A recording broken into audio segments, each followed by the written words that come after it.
ஜல்ல ஷானஹு தஆலா இந்த உலகத்தில் ஒவ்வொருத்தரையும் படைச்சி ஏதோ ஒரு நோக்கத்தின் பேரில் மறுமையில் வெற்றி அடைஞ்ச கூட்டத்தில் சேர்ந்துடணும் என்ற அந்த நோக்கத்தின் பேரில் எங்களை கொஞ்சம் காலத்துக்கு வாழ தந்திருக்கிறான். கழியக்கூடிய ஒவ்வொரு நிமிடங்களும் அல்லாஹ்வுடைய முஹப்பத்தையும் அல்லாஹ்வுடைய நெருக்கத்தையும் உண்டாக்கக்கூடியதாக ஆகும் என்றால் நாங்கள் அந்த நோக்கத்தை அடைந்தவர்களாக இந்த உலகத்தில் வாழ்ந்துட்டு போய் சேர்ந்துடலும். ஒவ்வொரு மனிதனுடைய நோக்கமும் மறுமையில் வெற்றி அடைகிறது தான். அந்த வெற்றி பாதையை சீராக்கி கொள்றதுக்கு வரக்கூடிய வாய்ப்புகளை நாங்கள் எந்த மாதிரி அமைச்சு கொள்கிறோம் என்றது தான் ஆக முக்கியம். இந்த விழாவுக்கு வருவதற்காக வேண்டி ஒரு சில நாட்களுக்கு முன்னதாக நாங்கள் இந்த சமூகத்தில் 2019ஆம் ஆண்டு சிறுபான்மையாக வாழக்கூடிய இந்த முஸ்லீம் சமூகத்தை அழிக்கணும் என்று ஒரு கூட்டம் திட்டம் போட்டு சதி செஞ்ச நேரத்தில் இலங்கையில் இந்த முஸ்லீம்களோட இருப்பிடத்தையே இல்லாமாக்கணும் என்று சதி செய்த நேரத்தில் அந்த இனவாதத்தின் உச்சகட்டத்தில் ஏதோ ஒரு முனையில் குருநகலையில் ஒரு தனி மனிதனாக ஒரு டாக்டர் ஷாஃபியாக ஒரு குடும்பமாக பாதிக்கப்பட்ட நேரத்தில் அந்த சூழ்ச்சியே காரணமாக ஆக்கி அல்லாஹ் ஜல்ல ஷானஹு தஆலா இந்த முழு உம்மத்துடைய துஆவுக்கும் உரியவனாக ஆக்கி இந்த டாக்டர் ஷாஃபி என்று சொன்ன ஒரு தனி மனிதனை ஒரு சமூகத்தின் அடையாளமாக ஆக்கி எனக்கு எந்த பெருமையுமே இல்லை. அல்லாஹ் ஜல்ல ஷானஹு தஆலா நாங்கள் நினைக்காத அளவு வேகமாக இந்த சமூகத்தை அந்த சூழ்ச்சியில் இருந்து வெளியே கொண்டு வந்து யாரெல்லாம் சூழ்ச்சிக்காரர்களாக இருந்தாங்களோ நீங்கள் இல்லை சூழ்ச்சிக்காரன், உங்களோட சூழ்ச்சிக்காரன் நான் தான் என்று அல்லாஹ் ஜல்ல ஷானஹு தஆலா நிரூபித்து காட்டினத்தின் வெளிப்பாடு தான் இந்த மாதிரியான ஹிஃபுல் மதரசாக்களையும் இந்த மாதிரியான அமைப்புல எங்களுடைய மார்க்க விஷயங்களை பகிரங்கமாக நாங்கள் பேசுறதுக்கு அல்லாஹ் ஜல்ல ஷானஹு தஆலா பாக்கியம் தந்திருக்கிறார். அல்ஹம்துலில்லாஹ். ஒரு சில நாட்களுக்கு முன்னதாக நாங்கள் எங்களுடைய கதையை மையப்படுத்தி இந்த சிறுபான்மையின் வெற்றியை கொண்டாடுறதுக்காக வேண்டி கிழக்கில் நான் தஞ்சம் பூந்த நேரத்தில் என்னை பாதுகாத்து இந்த மக்களோடு உறவாடணும் என்று இன்றைய தினம் 27ஆம் தேதி 4 மணி அளவில் இருந்து லீ மெரிடியனில் அந்த புக் லோஞ்சோட கிழக்கு மக்களை சந்திக்கணும் என்று பெரிய ஒரு ஏற்பாடு ஒன்று செஞ்சாங்க. அந்த அமைப்புக்கு வர இருந்த நேரத்தில் என்னுடைய அன்புக்குரிய மௌலவி ஜிஃப்ரியா அவங்க ஜவுஃபர் ஹசரத் அவங்க பேசி எங்களுடைய ஜூரி ஹசரத்தின் அந்த ஃபோன் நம்பரை கொடுத்து பேசினாங்க. அந்த நேரத்தில் இந்த மாதிரி ஒரு நிகழ்வு ஒன்று இருக்குது, நீங்கள் வந்தால் நல்லமெண்டு. அப்போ நான் உடனே நினச்சி கொண்டேன், இன்ஷா அல்லாஹ் எனக்கு சந்தர்ப்பத்தை தாரான். இன்றைக்கு அவங்க எல்லாருக்கும் தெரியும், அல்லாஹ் எனக்கு ஒரு பாக்கியத்தை தந்திருக்கான். முழு முஸ்லீம் சமூகத்தின் அன்புக்குரியவனாக, அன்புக்கு பாத்திரமானவனாக, துஆவுக்குரியவனாக அல்லாஹ் என்ன ஆக்கி வச்சிருக்கிறான். ஆகவே நான் சில சின்ன சின்ன விஷயங்களை மனசு திறந்து சுருக்கமாக சொல்லிக்கொள்ள விரும்புகிறேன். நான் ஒரு முஸ்லீமாக அடையாளப்படுத்த விரும்புகிற ஆள். நான் எந்த கட்சியையோ அரசியல் ரீதியாகவோ அந்த கட்சி இந்த கட்சி என்று என்னை அடையாளப்படுத்த விருப்பம் இல்லை. காரணம், நான் முழு கட்சியிலையும் இருக்கக்கூடிய முஸ்லீம் சமூகத்தின் ஒரு அல்லாஹ் என்னை அடையாளமாக ஆக்கி வச்சிருக்கிறதால நான் எல்லாருக்கும் சொந்தக்காரன். அதே மாதிரி எங்களுடைய சமூகத்தில் பிளவுகள் உண்டாக்கக்கூடிய அல்லது பிரச்சனைகள் வரப்படாது என்று நினைக்கிற இயக்கங்கள் ரீதியாக பேசப்படக்கூடிய விஷயங்கள்லையும் நான் எந்த இயக்கத்துக்கும் என்ன அடையாளப்படுத்த விருப்பம் இல்லை. எல்லா இயக்கங்களையும் இருக்கக்கூடிய முஸ்லீம்களுடைய ஒரு சொந்தக்காரன் என்ற வகையில் நான் எங்கெங்கெல்லாம் நல்ல விஷயங்கள் நடக்குமோ அந்த நல்ல விஷயங்களுக்கு என்னால் என்ன பங்களிப்பு செய்ய இயலுமோ அதுக்கு என்ன பயன்படுத்தி கொள்வது தான் என்னுடைய வளமை. இன்றைக்கு கூட நான் ஓப்பனாக சொல்ல விரும்புகிறேன், இந்த நிகழ்வுக்கு வார நேரத்தில் எல்லாருக்கும் தெரியும் எங்களுடைய சமூகத்தில் இருக்கக்கூடிய ஒரு பலவீனம் தான் இந்த இயக்க ரீதியாக பார்க்கிறது பேசுறது. அண்மையில் சில நாட்களாக ஜமாத்துல் இஸ்லாம் ஒரு அமைப்பின் ஊடாக மாவனையில் நடக்கக்கூடிய இஜ்திமா ஒன்றுக்கு என்ன பேசுறதுக்காக வேண்டி அழைச்சிருக்கிறாங்க. வரக்கூடிய 8ஆம் தேதி மஹரிப்ல இருந்து நான் அங்கே போக இருக்கிறேன். அந்த நிகழ்வுக்கு போகிற போஸ்டரை போட்டு அந்த ஃபோட்டோஸ் வாரது, டாக்டர் ரைஸ் வாராரு, ஹஜுல் அக்பர் சார் வாராரு, இவங்களோட ஃபோட்டோஸோட போட்டதோட டாக்டர் ஜமாத்துல் இஸ்லாம் என்று அப்படியே அடையாளப்படுத்தி ஃபுல்லாக அதுக்கு சில கருத்துக்களை நஞ்சு கருத்துக்களை பேசுறதுக்கு முனைகிறாங்க. அன்பார்ந்த உம்மத்திட்ட நான் கேட்டுக்கொள்கிறேன், நான் எல்லாருக்கும் சொந்தக்காரன், நான் பொதுவான மனுஷன், எல்லா இயக்கங்களை சேர்ந்த முஸ்லீம்களும் துவா செஞ்ச மனுஷன், அதால் நான் எல்லாருக்கும் சொந்தக்காரன். எனக்கு தௌஹீத் ஜமாத் தப்லீக் ஜமாத் என்றுமே எனக்கு பிரச்சனை இல்லை, எல்லாரும் என்ற உறவுக்காரர்கள். அந்த வகையில் நான் இந்த ப்ரோக்ராமுக்கு வாரத சில மக்கள் என்னோட இரக்கமுள்ளவங்க, நீங்கள் உங்களை இங்கே போனால் தௌஹீத்காரன், எனக்கு அதை பற்றி தௌஹீத் இல்லைண்டா இஸ்லாம் இல்லை, தௌஹீத் இல்லைண்டா ஒரு முஸ்லீமாக வாழ இயலாது. எல்லா நிலைமைகளையும் அல்லாஹ்வை ரப்பாக ஏற்றுக்கொள்றது தான் தௌஹீதுன்னு நான் விளங்கி வச்சிருக்கிறேன். ஏகத்துவம் என்றது தான் தௌஹீதுன்னு நான் விளங்கி வச்சிருக்கிறேன். ஆகவே அன்பார்ந்தவர்களே, யாரும் என்னை விமர்சிக்க விரும்பினால் இது நான் இந்த உம்மத்துக்கு பொது சொத்துன்றதால நான் முக்கியமான ஒரு உலமாட்ட கேட்டேன். இந்த விஷயம் வந்ததோடு அவர் சொன்னார், பொது சொத்து என்று சொல்லி உங்களை சொன்னால் நீங்கள் எல்லாருக்கும் பொதுவானவர், எல்லாரோடையும் போகணும் வரணும், நீங்கள் அதுதான் உங்களை பொது சொத்துன்றது இல்லை. அது இல்லாமல் நீங்கள் பொது இல்லை, ஒரு தனி மனுஷன் நின்றா ஏதாவது ஒரு இயக்கத்தில் போய் குந்திட்டு ஏதாவது ஒரு அமைப்போடு இருந்துட்டு ஏதாவது ஒரு கட்சியோடு சேர்ந்துட்டு அந்த கட்சிக்குரியவர் அந்த பார்ட்டிக்குரியவர் என்று உங்களை அடையாளப்படுத்தலும். ஆனால் இலங்கையில் அல்லாஹ் ஜல்ல ஷானஹு வ தஆலா முழு மக்கள் மத்தியிலேயும் ஒரு அங்கீகாரத்தையும் ஒரு அன்பையும் ஏற்படுத்தியிருக்கிறான். ஆகவே இந்த நிகழ்வு வந்து ஏண்ட மகள நிகழ்வாக, ஏண்ட உறவுக்காரர்கள் நிகழ்வாக, என்ன பாதுகாத்து இந்த கிழக்கில் வாழக்கூடிய மக்களோட நிகழ்வாக நான் கருதி இன்றைக்கு வந்திருக்கிறேன். அன்பார்ந்தவர்களே, உங்கள் எல்லாரையும் பற்றி இந்த நேரடியில் வந்தவங்க நிறைய பேசியிருப்பாங்க. சத்தியமாக சொல்றேன், உங்களை எல்லாரையும் பார்த்து எனக்கு பெரிய பொறாமை வருகிறது. நான் கிழக்கில் புறக்க இயலாம போனதை பற்றி எனக்கு கவலை வருகிறது. இந்த மாணவ மணிகளை பார்க்குற நேரத்தில் குர்ஆன் என்றது ஒரு மனுஷனுடைய இந்த அந்த அழகான ஒரு பேச்சு, ஒரு 5 நிமிஷம், அது எங்களுடைய அடையாளமே குர்ஆன் தான். முஸ்லிம்கள் என்றாலே குர்ஆன் தான், எங்களுடைய வழிகாட்டியே குர்ஆன் தான். இந்த குர்ஆனை சுமக்கக்கூடிய பெண் குழந்தைகள் உருவாகி இருக்கிறாங்க, பெண் ஹாஃபிலாக்கள் உருவாகி இருக்கிறாங்க. இந்த மாதிரியான ஒரு நிகழ்வை ஜூரி ஹஸரத்தும் அவருடைய மருமானும் என்னோட பேசினாங்க. எவ்வளோ ஒரு பெரிய ஒரு வேலை திட்டம் இந்த வேலை திட்டம். இந்த வேலை திட்டத்தின் ஊடாக இந்த முஸ்லிம் உம்மா வலுப்படுத்தப்படணும் என்றா அல்லாஹ்வோட இணைகிறதன் ஊடாக மட்டுமே தான் இந்த உம்மா வலுப்படுத்தப்படலுமே தவிர எங்களுக்கு நடந்த சூழ்ச்சியின் அந்த உச்சத்திலையும் நாங்கள் எல்லாரும் ஒன்று சேர்ந்து எல்லா இயக்கங்களையும் தூக்கி வீசிட்டு அல்லாஹ்விடத்தில் கையேந்தி இந்த அளவு வேகமாக நாங்கள் வெற்றி பெற்றிருக்கோம் என்றா அது எங்களுடைய அரசியல்வாதிகள் அவங்க உரிமை கொண்டாடுவதற்குரிய ஒரு விஷயம் இல்லை, எங்களுடைய அதிகாரிகள் உரிமை கொண்டாடுவதற்குரிய ஒரு விஷயம் இல்லை. அல்லாஹ் ஜல்ல ஷானஹு வ தஆலாவுடைய தனிப்பட்ட சக்தியும் கருணையுமே தவிர வேற ஒன்றுமே இல்லை.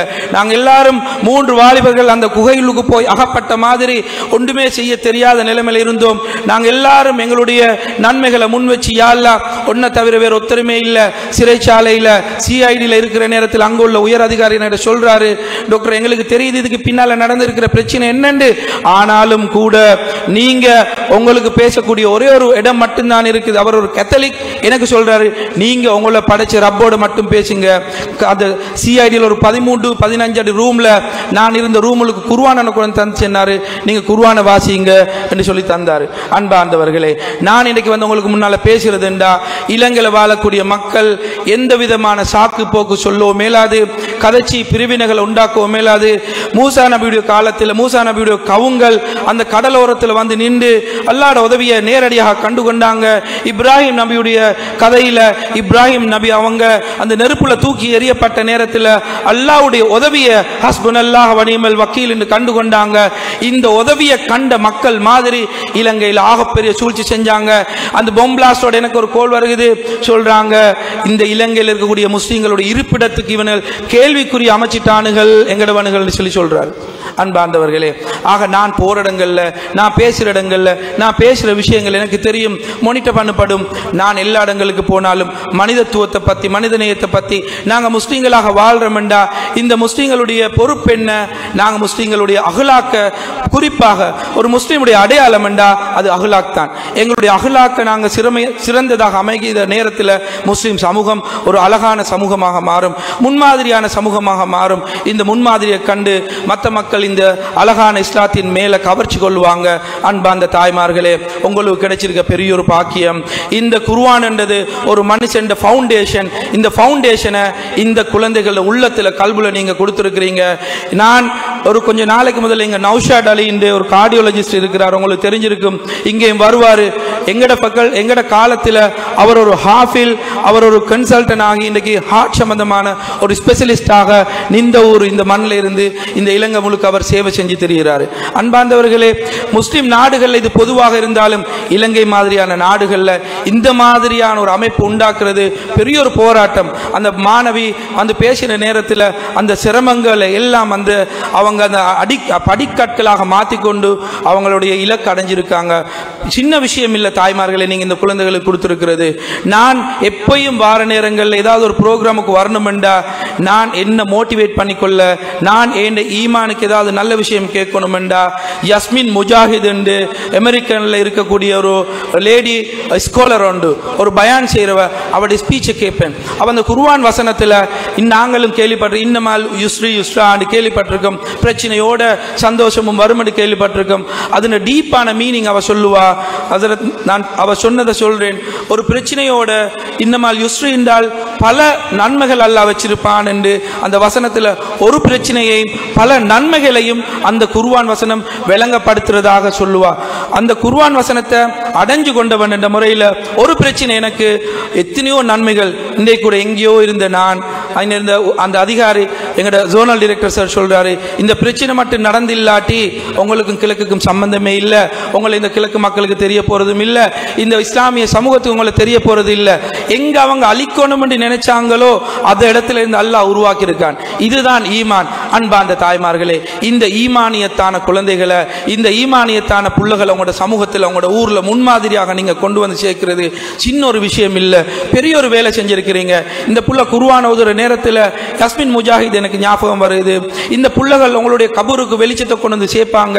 எங்களுடைய தாய்மார்களுடைய, எங்களுடைய சகோதரர்களுடைய கபருடைய வாழ்க்கையில நிம்மதியை சந்தோஷமாக அல்லாஹ் கொண்டு வந்து சேர்க்கிறதுக்குரிய ஃபவுண்டேஷனை நீங்க போட்டிருக்கிறீங்க. பெரிய ஒரு புண்ணியம் செஞ்ச தாய்மார்கள். ஏண்ட மகனை நான் ஹாஃபில் ஆக்கணும் என்று நானும் அந்த நாட்கள்ல அந்த தெளியாகுன குருநகலையில் பாட்டாய் மதரசால கொண்டு போய் விட்டேன். ஆனால் சந்தர்ப்ப சூழ்நிலை இந்த பிரச்சனைகள் நடந்ததால் என் மகனுக்கு ஒரு 2 ஜூஸ் தான் மனப்பாடம் செய்ய சந்தர்ப்பம் வந்தது. இப்போ நான் ஆரம்பத்தில் சொன்ன அந்த ஜவுஃபர் மௌலவியுடைய மகள் வந்து எங்களோட ஜூரி ஹசரத்தில் வீட்டில் தான் A லெவல் செய்கிறதுக்கு இங்கே வந்து முதல் நாள் நின்றுட்டு போயிருந்தா. அண்மையில் நடந்த விஓஜி எக்ஸாம் செய்கிறதுக்குரிய MD பார்ட் 1ல் பாஸ் ஆகின முஸ்லீம் கேர்ள்ஸில் 2ல் அந்த புள்ள ஒரு Muslim lady doctor full face cover பண்ணுற 10 ஜூஸுக்கு மேல மனப்பாடம் செஞ்ச ஒரு ஆலிமுடைய மகள் இன்றைக்கு ஒரு விஓஜி ஆகப்போறா. சின்ன அடைவில்லை இதெல்லாம். நாங்கள் எல்லாரும் போறதுக்கு விருப்பம், பொம்பளை கொண்டு காட்டுறதுக்கு ஒரு லேடிஸ், ஆனால் யாரும் லேடிஸ் வந்து டாப் லெவலுக்கு போறது குறவு.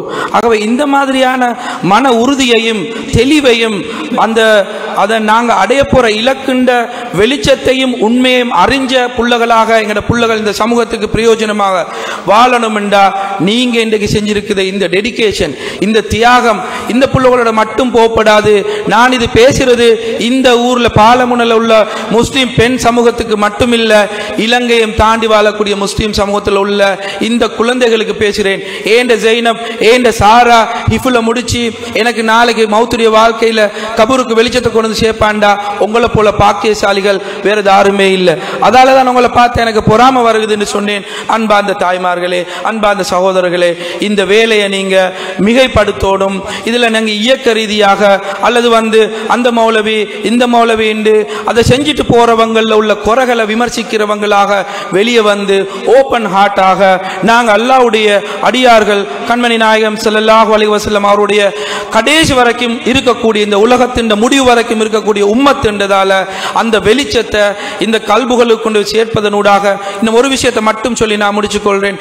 எனக்கு பிரச்சனை நடந்த நேரத்தில் நானும் கல்லுல அல்லது நெருப்புல தூக்கி வீசப்பட்டவன் மாதிரி இருந்த நேரத்தில் எனக்கு போறதுக்கு வழி இல்லை. ஆக்கள் ஒருத்தரையும் தெரியாது, அக்கவுண்ட்ஸ் எல்லாம் ஃப்ரீஸ் பண்ணி லோயஸ் மாற பிடிச்சி இயலாது, மீடியாவால் திரட்டான், வைஃபுக்கு வெளியே போயிடலாம், புள்ளலுக்கு ஸ்கூல் இல்லை, எல்லா பிரச்சனையும் வந்துச்சு. நான் இன்னைக்கு வெளியே வந்து உங்களோட பேசுறதுக்கு முக்கியமான காரணங்கள்ல ஒன்று என் மனைவி ஒரு டாக்டராக இருந்ததுக்கு மட்டுமல்ல, அவ வந்து ஈமானோட உள்ளவ, தஹஜ்ஜத் தவறாதவ, அவட வெளிச்சம், அவட ஈமான்ட பவர் தான் நான் நினைக்கிறேன். என்ன நோம்பு 18ல் சிறைவாசம் செய்கிறாங்க. கிட்டத்தட்ட 2 மாதம் அன்னளவா ஜூலை மே 24th இருந்து ஜூலை 25th வரைக்கும் என்ன சிஐடியில் 46 நாட்கள், பிரிசனில் 2 வீக்ஸுக்கு மேலே வச்சிருந்தாங்க. கண்டினியூவாக அந்த 2 மாதத்துக்கும் ஒரு ஈமான் உள்ள பெண்ணாக, படித்த ஒரு பெண்மணியாக தொடர்ச்சியாக நோன்பு நோற்று அந்த 2 மாசங்களும் செஞ்ச தியாகம். ஆகவேதான் உங்களோட புள்ளகளுக்கு நீங்க ஈமானியத்தை கொடுங்க. எந்த அளவு சமூகத்தின் பக்குவத்தில் பாரத்தில் ஆண்கள் பங்கெடுக்கிறாங்களோ அதை தாண்டி ஒரு ஹோம் மேக்கராக, ஒரு ஊட்டுச்சூழலை தயார் செய்யக்கூடிய ஒரு பெண்மணியாக இருக்கக்கூடிய இந்த பெண் குழந்தைகள் நாளைக்கு சமூகத்தின் பாரத்தை ஈமானியத்துள்ளவர்களாக, தீனுடைய வெளிச்சம் உள்ளவர்களாக, குர்ஆனுடைய விஷன் உள்ளவர்களாக, குர்ஆனை பத்தி மற்ற பிள்ளைகளுக்கு பேசக்கூடியவர்களாக நீங்க எல்லாரும் துஆ செய்யுங்க. ஏண்ட பிள்ளைக்கு உங்களோட பிள்ளைகளுக்கு தீன் என்ற வெளிச்சத்தை கொடுத்து யா அல்லாஹ் முழு உலகத்துக்கும் ஒன்ன பத்தி பேசக்கூடிய பிள்ளைகளாக இந்த பிள்ளைகளை ஆக்கக்கூடிய யா அல்லாஹ். அதுதான் உங்களோட லைஃப்ல சக்சஸ். ஆகவே உங்களோட சக்சஸ் இந்த முன்னுக்கு வந்திருக்கிறீங்க. ஈமானியத்தான கல்வி மயப்படுத்தப்பட்ட இந்த 9A எடுத்த பிள்ளைகள் இந்த ஸ்கூல்ல இந்த பார்ட் டைம் இஃபுல் முடிச்ச பிள்ளைகள் சொல்லக்குள்ள இது உங்களுக்கு ஒரு அத்தாட்சியா இல்லையா? குர்ஆனுடைய கல்வி, ஆகரத்துடைய கல்வி அப்படி ஒன்றுமே இல்லவாப்பா. அல்லாஹ்விடத்தில் உங்களை கொண்டு போய் சேர்க்கிற கல்வி, ஆகரத்துடைய கல்வி, உங்களை விட்டு அல்லாஹ் விட்டு தூரமாக்குற கல்வி, அது துனியாட கல்வி. நீங்க குர்ஆனை படிச்சு இஃபுல செஞ்சு முடிச்சிட்டு அந்த இஃபுலையும் அந்த குர்ஆனையும் துனியாட விஷயத்துக்கு கேவலமாக பயன்படுத்தினால், துனியாட விஷயத்தை அடைந்து கொள்வதற்கு பேரும் புகழுக்காக வேண்டி அந்த குர்ஆனையும் அந்த ஹதீஸ்களையும் பயன்படுத்தினால் அல்லாஹ்விடத்தை விட்டு தூரமாகுவீங்க. அது ஆகரத்துடைய கல்வி இல்லை, அது துனியாவுடைய கல்வி. நீங்க ஒரு ஆசிரியர் ஆகுறீங்க, நீங்க ஒரு உத்தியோகத்தர் ஆகுறீங்க, எந்த நேரத்திலையும் அல்லாஹ்வோட கனெக்டாக இருக்கிறீங்க. யாரு உதவி கேட்டாலும் அல்லாஹ்வுக்காக வேண்டி செஞ்சு கொடுக்குறீங்க. அந்த கல்வி அல்லாஹ்விடத்தில் உங்களை கொண்டு போய் சேர்க்குமா? அதுதான் ஆகரத்துடைய கல்வி. ஆகவே கண்ணாடி போட்டுக்கொண்டு வெள்ளை கருப்பு பார்க்கிற மாதிரி ஸ்கூல்ல படிக்கிறது துனியாட கல்வி, இங்க மதரசால படிக்கிறது அப்படி ஒன்றுமே இல்லை. அல்லாஹ்விடத்தில் உங்களையும் உங்களோட குழந்தைகளையும் இந்த சமூகத்தையும் அல்லாஹ்விடத்தில் இறங்கக்கூடிய சமூகமாக ஆக்குறதோடு மட்டும் இல்லாம இந்த பாலமுனை இந்த மதரசாவானது இலங்கை முழுக்க இருக்கக்கூடிய கிராமங்களுக்கு ஒரு முன்மாதிரியான ஒரு அமைப்பாக பெண்களுக்குள்ள ஒரு மறுமலர்ச்சி, பெண்களுக்குள்ள ஒரு தியாக உணர்வோட மார்க்கத்தோட உருவாகக்கூடிய ஈமானியத்தான பெண் குழந்தைகளை இந்த சமூகத்துக்கு வழங்குவதனூடாக ஈமானியத்தின் ஊடாக சிறப்பு பெற்ற மக்களாக ஆக்குறதுக்கு உங்களை அல்லாஹ் ஆக்கி வைக்கணும் என்று வாய்ப்பை தந்தமைக்கு நன்றி கூறி விடைபெறுகிறேன். அல்ஹம்துலில்லாஹி ரப்பில் ஆலமீன். ஈமானிய கல்வி ஈருலகிலும் பயனளிக்கும் காத்திரமான உரையை தந்த இந்த நிகழ்வுக்கு சிறப்பு சேர்த்த அதிதி டாக்டர் ஷாஃபி சிஹாப்தீன் அவர்களுக்கு எமது நன்றிகளை இந்த வழியில் சொல்லிக் கொள்கின்றோம். பாலமனை ரொக்கையா அகாடமியின் மறையால் ஒளிரும் மலர்கள் நிகழ்வினிலே அடுத்து கடந்த 2024 கல்வி பொதுத்தராதர சாதனை பரீட்சையில் உயர் பெறுபேறு பெற்ற மாணவிகளுக்கு கற்பித்த